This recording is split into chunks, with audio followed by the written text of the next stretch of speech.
दाइ दाइ हेलो पहिला कुरा मेरो कुरा सुन ओए जावेद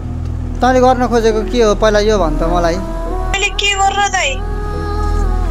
के गरे भनेर अलिकति सोझो नपल्ट्यो हैन त्यो अरमानले मलाई भन्दै थियो के भनेर मैले अरमानले नि भन्दै थियो र के हो पारा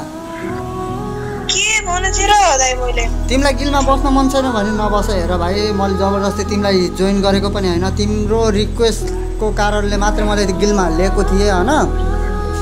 होइन दाइ यार मैले के त भन्नु छैन अहिले आएर यस्तो नाटक नगर है मलाई मन पर्दैन दाइ यार मेरो गल्ती त भन्नु मैले के गरे यार गल्तीको कुरा हैन अरमान भाइले भनेको तिमीले अरमानसँग के हो कुरा गरेको गिलमा बस्न मन छैन भने नबस हेर भाइ मैले जबरजस्ती तिमीलाई राखेको पनि हैन हैन अरमान दाइले के भन्नुभयो र भन्नु न मैले के गरे पहिला कुरा यो भन कि मेरो बारेमा तिमीले अरमानसँग के भनेको त्यो सिनपाइले गिलमा राखे पनि राखुस् नराखे पनि नराखुस् कि हान्ने कसैको हिम्मत छैन के भनेको रहेछ नि ए दाइ मम्मी कसम मैले त्यस्तो भनेको छैन के यार दाइ कसम खाएर म मेरो अगाडि नाटक नगर हैन भाइ मलाई मन पर्दैन पहिलो कुरा चाहिँ यो अरमानले भन्दै थियो हैन साइबुलिसले पनि भन्दै थियो तैँले अहिले आएर यस्तो गर्ने तेरो रिक्वेस्ट मतलब तैँले धेरै रिक्वेस्ट गरेर मात्र मैले गिलमा जोइन गराएको हो कि नै दाइ यार मैले तपाईलाई के भन्थे र हेर भाइ मलाई मन पर्दैन पहिलो कुरा चाहिँ मैले तिमीलाई आफ्नो भाइ जस्तो मानेको थिएँ तर हैन अहिले आएर तिमीले यस्तो भन्छौ भनेर चाहिँ मैले सोचेको पनि थिएन मैले भनेको छैन के दाइ यार अरू त त्यस्तै अझ यस्तो भन्ने थियो अरे के मलाई कसैले पनि गिलबाट के हान्न सक्दैन कसैको हिम्मत छैन त्यो सिनपाइले के गर्न सक्छ र अरे सिनपाइले के गर्न सक्छ र भन्ने कुरा होइन के मैले के गर्न सक्छ के गर्न सक्दैन भन्ने कुरा तिमीलाई थाहै छैन तिमीलाई थाहै छैन दाइ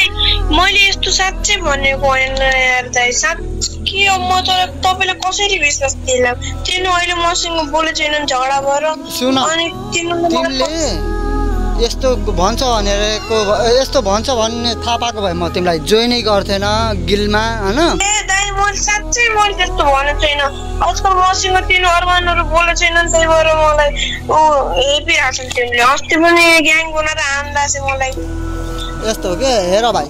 पहिलो कुरा चाहिँ म तिमीलाई जबरजस्ती गिलमा जोइन गराएको पनि हैन तिमी जस्तो त गिलमा जोइन हुनको लागि त मान्छेको लाइन छ त्यसको लागि मलाई टेन्सनै छैन तर तिमीले धेरै रिक्वेस्ट गरेको भएर मात्र मैले तिमीलाई गिलमा ल्याएको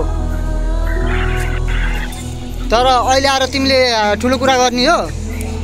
ठुलो कुरा गरेको छैन के दाइ यार आजकल म तिनीहरूको ग्रुपमै जान्न म तिनीहरूसँग बोले छैन त्यही भएर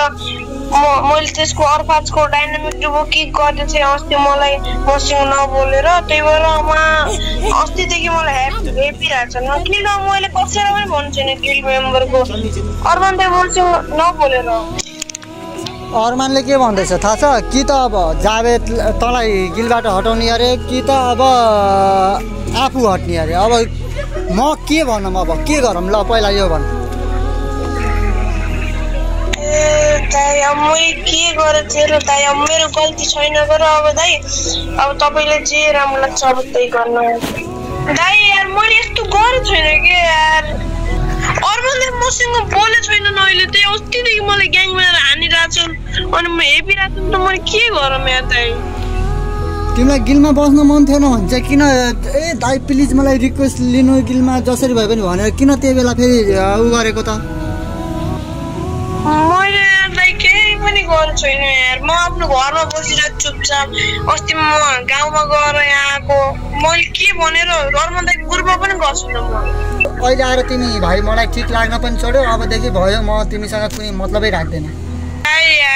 मैले तपाईँले केही गरेको छैन के यार किन यस्तो भन्नुपर्छ मलाई मैले केही गर्दै गरेको छैन तपाईँलाई र अरमान दाइ मसँग बोल्नु भएको छैन पहिलो कुरा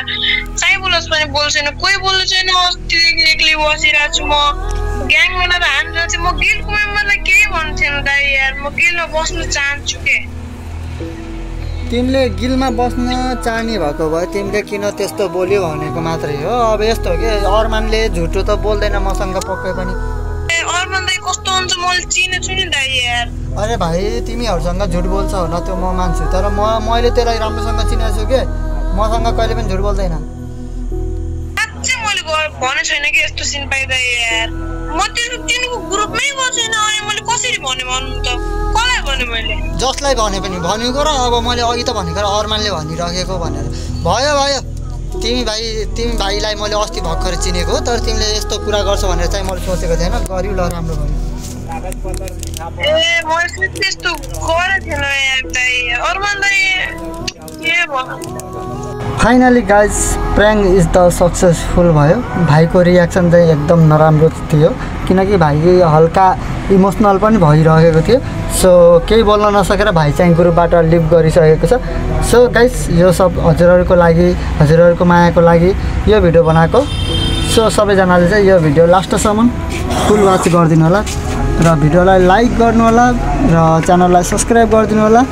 र थ्याङ्क यू सो मच